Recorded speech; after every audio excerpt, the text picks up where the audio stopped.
aspirants, I welcome you all to daily newspaper analysis of Shankar IAS Academy.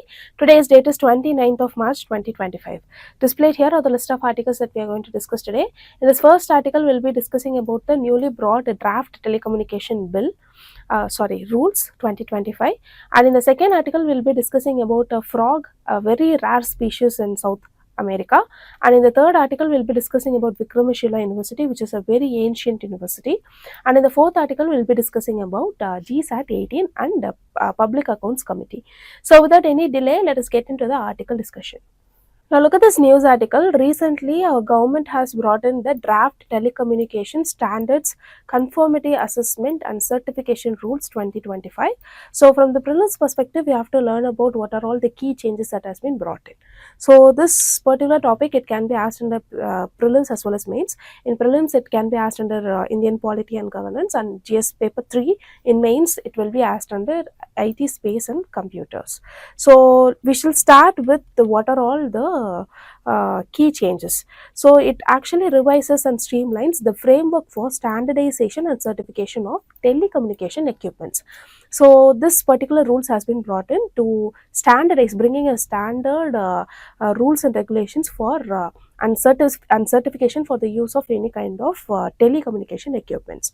So it is notified under section 19 of Telecommunication Act 2023. Remember this. Moving on, we shall see about the difference between the existing and new framework. So currently, these equipments and their handling, it is actually governed by Telegraph Amendment Rules 2017, but it has been replaced. It will be replaced by Draft Rules 2025. And the existing standards, specifications and conformity assessment remains valid. Now moving on, we shall see about the key provisions of the draft rules. Firstly, strict compliance requirement has been brought in for the stakeholders as well as operators. And there are two important regulatory authority. Firstly, Telecommunication Engineering Center. Secondly, National Center for Communication Center, in short called as NCCS. Combinedly, they will be looking into the functions of reviewing rules, standards and conformity measures, and they will be setting guidelines for labs to become conformity assessment bodies. So these conformity assessment bodies, they will assess the standard, whether the particular equipment meets the standard that has been framed by the rules or not. So moving on, we shall see about the complaints and exception. So the conformity certificate must be prominently displayed by the operator for sure, and there are certain exceptions which includes research and development and demonstration, testing and personal use that is subjected to legal requirement. So if you are using the equipment for your personal use or for demonstration or for testing, then the you are not under this particular rules, except that for any other application of the telecommunication devices, you have to get this particular certification. Now moving on, we shall see about the penalties. So if you are not complying, you will be subjected under fines. There will be seizure and disruption of non-compliance compliant equipments, as well as a dedicated digital portal for compliance tracking, updates and submission will be there. Now moving on, we shall see about the applicability. So the applicability will be applied on original equipment manufacturers, authorized Indian representatives, importers, distributors, sellers, as well as licensors and users. So for all of them, this particular rules will be applicable, and it will strengthen India's telecommunication security, standardization and compliance oversight, and it will safeguard nation's telecommunication network from security vulnerabilities. This is a very important thing. Currently, we could see a lot of breaches of data, particularly due to this telecommunication devices, and that is why this particular rules has been brought in with all considering all the drawbacks. Now, based on the article that we have discussed, I have framed a question for you. What is the main purpose of the draft rules? So here it is specifically talking about the telecommunication draft rules of 2025. The correct answer is to strengthen India's telecommunication infrastructure, security and compliance oversight. Now look at this article. As the title itself hints, this article talks about a frog species.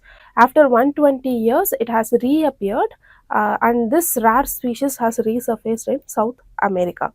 So from prelims perspective, we have to learn about the characteristics of these frog species, because commonly in the UPSC current pattern, if you're seeing, there are a lot of questions that arises from general characteristics of a particular animal or a particular species. For example, they asked about marsupials, they asked about squirrels, they asked about elephants. So likewise, these questions might be asked. So one of such topic is this, and that is why we have chosen this article. From the exam perspective, this syllabus, when you are taking under prelims, it comes under biodiversity, ecology and conservation, and under mains GS paper 3, relevant topic includes environment and conservation. Now we shall start with the species overview. So the scientific name is given here, it is not that important, but remember it is a frog species, and a very common name is Melicospinci chest frog. So it was first discovered by Rudolph, and it is endemic to Chile, South America. Now moving on, we shall see about the habitat and appearance. It is isolated mountain streams. It is found in isolated mountain streams in Chile. And when we talk about the appearance, adult males, they will be having light brown with yellow or green hose to olive brown. And when we talk about the juveniles, that is the smaller one or the younger one, they have darker brown skin tone, and they have distinctly yellowish stripes on the back, which varies in prominence.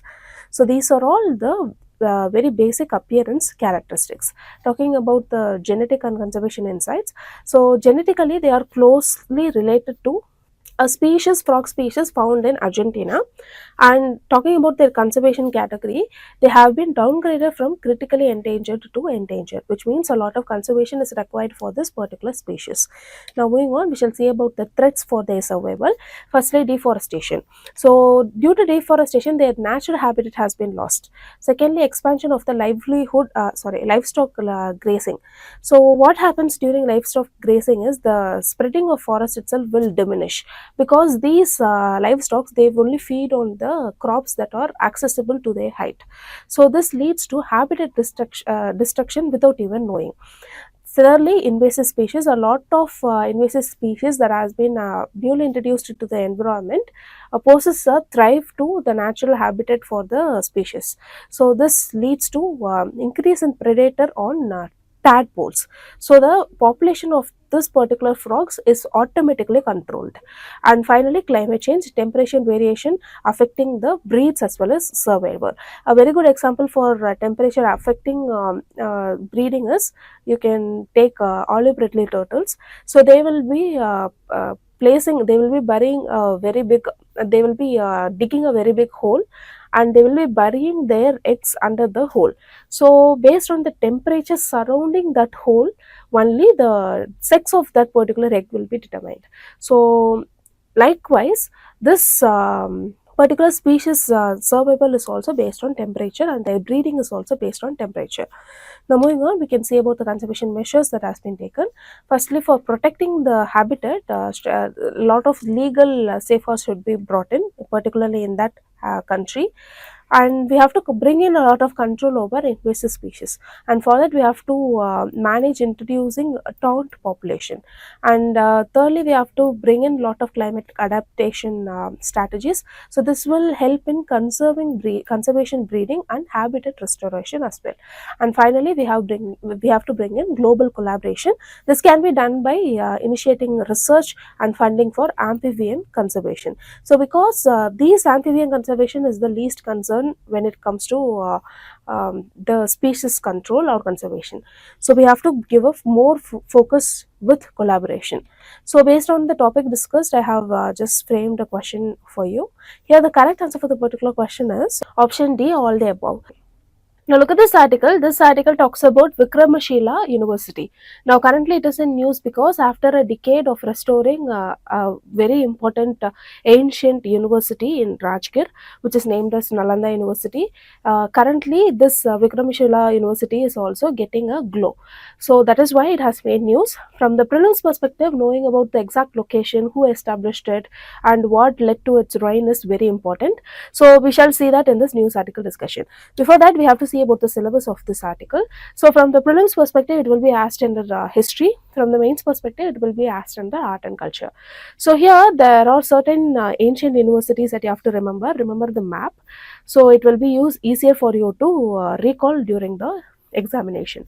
So here you can see the exact location of Vikramshila. So apart from Vikramshila, Takshila, we have Amravati, Kanchi and Madura are some of other important ancient universities of India. Now we shall see about specifically about this Vikramshila. So it is located in Bhagalpur, which is in Bihar on the banks of Ganges. This is a very important thing. So most of the preliminary questions will be asked like whether a particular thing is, whether a particular place or location is near a river bank or not. So make note of this particular information. It is actually founded by King Dharmapala, belonging to Pala dynasty in 8th to 9th century AD. So the architecture, it features a circum brick stupa with 208 monk cells around it. So it is basically a university that helps people to understand about the Buddhist culture. So it will be like a very big brick structure under which there will be different compartments until 208 cells. So under these 208 cells, monks can be stay there. They can learn about the culture of Buddhists. They can even practice there. So this is how the place is very significant. So here specialized in tantric Buddhism, Tantrayana, and thought, theology, philosophy, grammar, metaphysics, and logics. There are very important notable scholars that you have to remember. First is Atisha Dipankara. He is the key to Buddhist spread in Tibet. And there are peak strength is 160 teachers, 1000 students from India, Kashmir, Java, Nepal and Tibet. So it has a tie-up with Nalanda University as well. So it shares teachers who are called as acharyas, and they exchange knowledge as well. So there are certain downfalls after a particular decade. This is because Muhammad bin Bakhtiar Khalji, he destroyed it in 1203 AD. And the revival effect, currently ASI, the Archaeological Survey of India, they have been developing the site since December 2023 to boost tourism in the place. So these are all very important facts that you have to remember about Vikramshila. I have concised the topic because here all the point given here are very important, and it is a potential preliminary question. So since it has been rejuvenated and it is in use, it can be asked in preliminary question as well. So based on the topic that we have discussed, I have a framed prelims question for you. Let me read out the question. Consider the following statements regarding Vikramshila University. Here 3 statements are given. First statement says, it was established by King Dharmapala of Pala dynasty. It is true. It is specialized in Tantric Buddhism, Tantrayana. True. The university was destroyed by Alauddin Khilji. So here comes the doubt. It is not destroyed by Alauddin Khilji. Instead, it was destroyed by Muhammad bin Bakhtiar Khalji. So here the correct answer for the particular question is option A, 1 and 2 only. Now look at this news article. This news article talks about GSAT 18.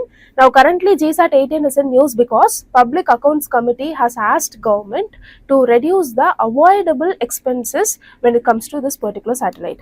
So from the prelims perspective, we have to learn about 2 different things. Firstly, the GSAT 18, and secondly, we have to know about Public Accounts Committee. So without any delay, let us get into the syllabus under which this particular topic can be asked. So it can be asked even under GS paper 2, and in GS paper 3, awareness in fields of IT space. Particularly under this space, this particular topic can be asked. Now we shall see about GSAT 18. It is nothing but a high powered communication satellite. So it has 6 extended C-band transmitter, which is for use in 2027. And the very important purpose of this particular satellite is to support telecommunication, then TV, DSNG and VSAT services. This will ensure continuity in C-band, extended C-band and KU band services. Now looking at the key details, so it has the launch weight of 3404 kilogram. Mission life is 15 years, and the power is powered by a solar array, as well as there is 2 lithium ion batteries. And it is a type, when we talk about the type, it is communication satellite, as I said earlier, and it is manufactured by ISRO indigenously. And the orbit under which this particular satellite surrounds is geosynchronous orbit. So what is this geosynchronous orbit is? Nothing but it syncs with the rotation of the Earth. So if Earth is taking 23 hours and a few minutes, so this satellite will align with that time taken by the Earth to rotate itself. Now we shall see about the Public Accounts Committee. It is most important parliamentary committee. I am telling this because it is responsible for examining the government's expenditure to ensure accountability and transparency, and that is why it is a very important parliamentary committee. So it brings in checks and balances. Let me tell you how. Before that, we shall see about the key establishment. It was established in 1921 under the Government of India Act 1919. Remember this. It has composition of 22 members, 15 from Lok Sabha and 7 from Rajya Sabha. And it is the members are appointed. They are actually elected annually by Parliament through proportional representation, and the chairman will be appointing the elected members by Speaker of Lok Sabha. The chairperson is traditionally appointed from the opposition to bring in the checks and balances. So you can use these points in your mains answer as well to show that how Indian democracy has aligned itself based on checks and balances. Now moving on, we shall see about the functions of it. Firstly, examining the CAG's report. See, CAG's report, it is prepared by Controller and Auditor General, and he will be providing both the data about the central expenses as well as the state expenses, and he will be submitting it to President. President will be placing it in front of the Parliament. So when it is placed in front of the Parliament, this Public Accounts Committee, they will take care of scrutinizing this particular report, and they will provide directions on how to regularize or how to minimize the expenditure, unwanted expenditure, so that the minimal resource that is available can be used in useful ways. So it will be identifying the instances of wasteful spending, irregularities or financial mismanagement, and it will help scrutinize expenditures to ensure they align with Parliament's approval, and they will ensure accountability of public funds by ministries and government departments. So this is a very important thing that you have to remember. Now moving on, based on the based on the topic we have discussed, I have framed a question for you. Which of the following is not a function of PAC? So here the correct answer for the particular question is option C, investigating cases of corruption independently. So with this, we came to the end of the news article discussion. If you like the video, hit like, do comment, and don't forget to subscribe to Shankar IAS Academy YouTube channel. Now thank you so much for listening.